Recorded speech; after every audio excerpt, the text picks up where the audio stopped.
तो हेलो दोस्तों, तो कैसे हैं आप लोग। उम्मीद करता हूं कि आप सभी लोग ठीक ही होंगे। तो अगर आप लोगों ने अभी तक इस सीरीज के पहले पार्ट को नहीं देखा है तो उसका लिंक आप लोगों को डिस्क्रिप्शन में मिल जाएगा। आप वहां पर जाकर देख सकते हैं। तो ज्यादा टाइम ना वेस्ट करते हुए चलिए इस पार्ट को शुरू करते हैं। तो इस पार्ट की शुरुआत में हम देखते हैं कि हुआनसी ईयू डीमन सीरीज का एक चैंपियन था और वो यहाँ पर टीएनयू एकेडमी के नए स्टूडेंट को टेस्ट करने आया था। हालांकि हम समझ पाते हैं कि हुआनसी का असली मकसद लैंडू और बाइलिंग को सबक सिखाने का होता है, क्योंकि उन लोगों ने हुआनसी के साथियों को पीटकर भगा दिया था। जिसके बाद हुआनसी सबसे पहले ई यंग से लड़ने का फैसला करता है, जो सुनकर ई यंग थोड़ा घबरा जाता है, क्योंकि वह जानता था कि वो हुआनसी के सामने बिल्कुल भी नहीं टिक पाएगा। पर वो ऐसे ही पीछे नहीं हटना चाहता था, इसलिए वो हुआनसी से लड़ने आगे बढ़ता है। फिर मैच शुरू होता है, जहाँ पर ई यंग हुआनसी पर एक अटैक करता है, पर हुआनसी उस अटैक को डॉज करके ई यंग पर एक अटैक लैंड करने में कामयाब हो जाता है और उसे एक ही बारी में हरा देता है। जो देखकर सभी लोग बहुत ज्यादा हैरान होते हैं, क्योंकि उन्होंने उम्मीद नहीं की थी कि हुआनसी इतना ज्यादा पावरफुल होगा। जिसके बाद हुआनसी मास्टर डोएन से एक रिक्वेस्ट करता है कि वो लैंडू और बाइलिंग से एक साथ लड़ना चाहता है। जो सुनकर बाइलिंग और लैंडू थोड़े चौंक जाते हैं, पर बाइलिंग का भी पीछे हटने का मन नहीं था, इसलिए वो झट से हुआनसी से लड़ने आगे आता है, जिस पर लैंड्रो भी आगे आ जाती है। फिर उनके बीच मैच शुरू होता है, जहां पर बाइलिंग और हुआनसी एक दूसरे पर बिना रुके अटैक कर रहे होते हैं। तभी मौका देखकर लैंड्रो हुआनसी पर अटैक करने की कोशिश करती है, पर हुआनसी उस अटैक को डॉज कर लेता है और लैंड्रो पर अटैक करने की कोशिश करता है, लेकिन लैंड्रो भी बड़ी आसानी से उस हमले को ब्लॉक कर लेती है।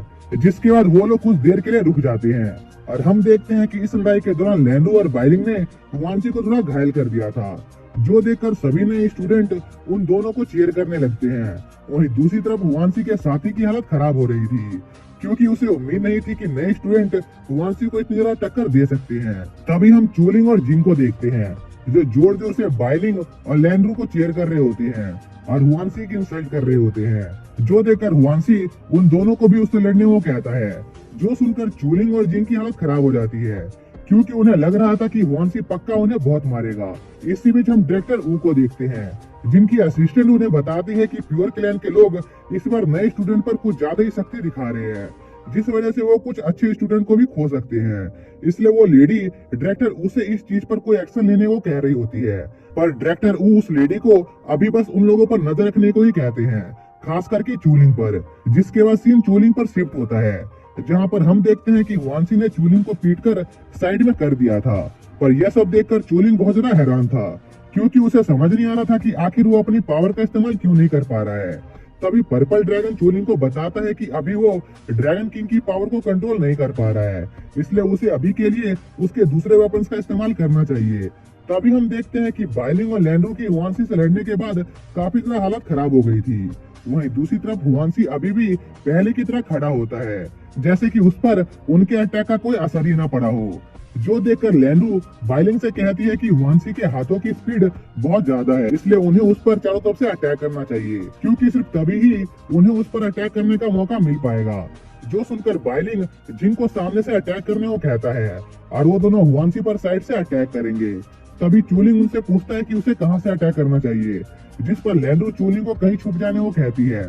जो सुनकर चूलिंग को गुस्सा आ जाता है, जिसके बाद बाइलिंग, लैंड्रू और जिंग एक साथ मिलकर हुआनसी पर अटैक करने लगते हैं, जिस पर हुआनसी उन्हें वापस से रोकने लगता है। इसी बीच चूलिंग मौका देकर हुआनसी पर पीछे से अटैक करता है, जिस पर हुआनसी चूलिंग पर पीछे से भी अपने हाथों से अटैक करने लगता है, जिस वजह से चूलिंग घायल होने वाला होता है। लेकिन तभी चूलिंग की पावर एक बार फिर से एक्टिवेट हो जाती है और वो उन सभी अटैकों को डॉज करते हुए हुआनसी पर अपने वेपन से अटैक करता है। और चूलिंग के वेपन में सब कुछ अपने अंदर खींचने की एबिलिटी थी, इसलिए वो हुआनसी के पूरे कपड़ों को अपने अंदर खींच लेता है, जिस वजह से सभी लोग देख पाते हैं कि हुआनसी के पास 4 हाथ थे, जिस वजह से वो अपने ऊपर होने वाले सभी अटैकों को ब्लॉक कर पा रहा था। और अपनी सच्चाई सभी के सामने ऐसे खुलते देखकर हुआनसी को चूलिंग पर बहुत ज्यादा गुस्सा आ रहा होता है, इसलिए वो उसे मारने वाला होता है। लेकिन तभी मास्टर डोइन उसे रोक देते हैं, क्योंकि ये बस प्रैक्टिस मैच था। जो सुनकर हुआनसी रुक जाता है और वहां से चला जाता है। फिर हम देखते हैं कि हुआनसी अपने मास्टर से माफी मांग रहा होता है, क्योंकि हुआनसी चूलिंग के साथियों को नहीं हरा पाया था, जिस वजह से उनके प्योर क्लैन की इज्जत थोड़ी डाउन हो गई थी। पर हुआनसी के मास्टर हुआनसी को अब इस बारे में भूल जाने को कहते हैं और उससे एक मीटोराइट स्टोन के बारे में पूछते हैं, जो उन्होंने उसे लाने को कहा था।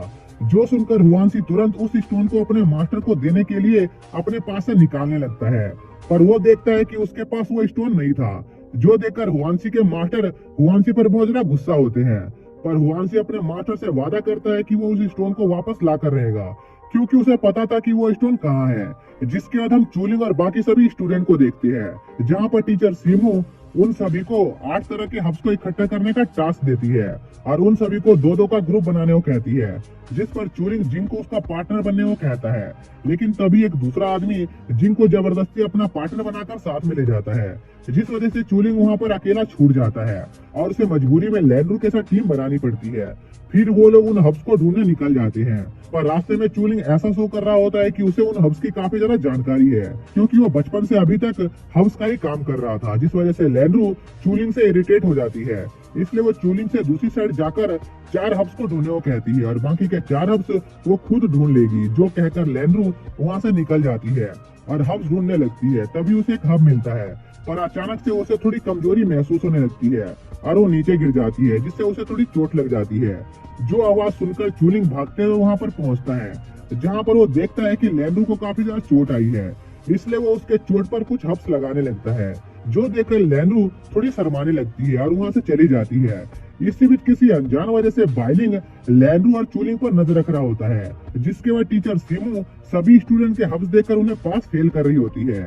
तभी लैंड्रू उन्हें अपना हब्स दिखाती है और बदकिस्मती से लैंड्रू के पास सिर्फ एक ही हब था, जिस वजह से टीचर सीमू उसे फेल करने वाली होती है। लेकिन तभी वहाँ पर चूलिंग बहुत सारे हब्स लेकर आ जाता है। जो देखकर टीचर सीमू लैंड्रू के ग्रुप को सबसे ज्यादा नंबर देती है। जो देखकर लैंड्रू चूलिंग से थोड़ी इम्प्रेस हो जाती है। फिर हम जिंग को देखते हैं, जिसे थोड़ा दुख हो रहा था क्योंकि चूलिंग उससे आगे निकल गया था। तभी जिंग को एक जगह भीड़ इकट्ठा हुई दिखाई देती है और जब वो वहाँ पहुँचता है तो वो देखता है कि हुआंसी और उसके साथी चूलिंग को पीट रहे थे, क्योंकि हुआंसी को लग रहा था कि उसका मीटोराइट स्टोन चूलिंग ने चुराया है। जो देखकर जिंग टीचर सीमू को बुलाने चला जाता है। इसी में चूलिंग हुआंसी से कहता है कि अगर उसमें दम है तो वो अकेले उससे लड़कर दिखाए, जिस पर हुआंसी मान जाता है। पर वो एक शर्त रखता है कि अगर चूलिंग ये मैच हार गया तो उसे एकेडमी छोड़कर जाना होगा, जिस पर चूलिंग मान जाता है। तभी वहाँ पर जिंग टीचर सीमू को लेकर आ जाता है और वो चूलिंग से पूछती है कि क्या उसे हुआंसी परेशान कर रहा है, पर चूलिंग इससे साफ मना कर देता है और टीचर सीमू से कहता है कि वो और हुआंसी बस एक मैच खेलना चाहते हैं, जिस पर टीचर सीमू मान जाती है। पर वो उन दोनों से कहती है कि वो अपनी फुल पावर का यूज कर सकते हैं, पर वो एक दूसरे की जान नहीं ले सकते हैं। जिसके बाद उनका मैच शुरू होने वाला होता है और सभी लोग इस मैच को देखने के लिए काफी ज्यादा एक्साइटेड होते हैं।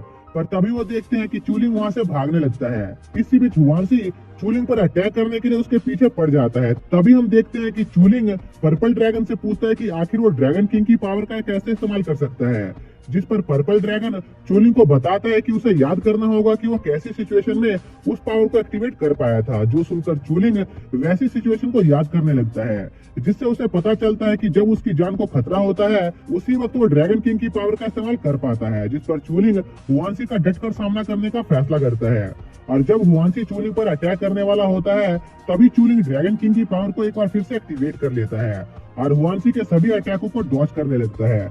जो देखकर वहाँ पर मौजूद सभी स्टूडेंट बहुत ज्यादा हैरान होते हैं। साथ ही इस बार चूलिंग को फिजिकली एबिलिटी के साथ साथ उसे कुछ मैजिकल पावर भी मिली थी, क्योंकि अब चूलिंग ड्रैगन किंग की पावर को कंट्रोल कर पा रहा था। जो देखकर हुआंसी बहुत ज्यादा हैरान होता है, क्योंकि उसे उम्मीद नहीं थी कि चूलिंग इतना ज्यादा पावरफुल होगा। इसलिए वो गुस्से में चूलिंग पर अपनी फुल पावर से अटैक करने लगता है।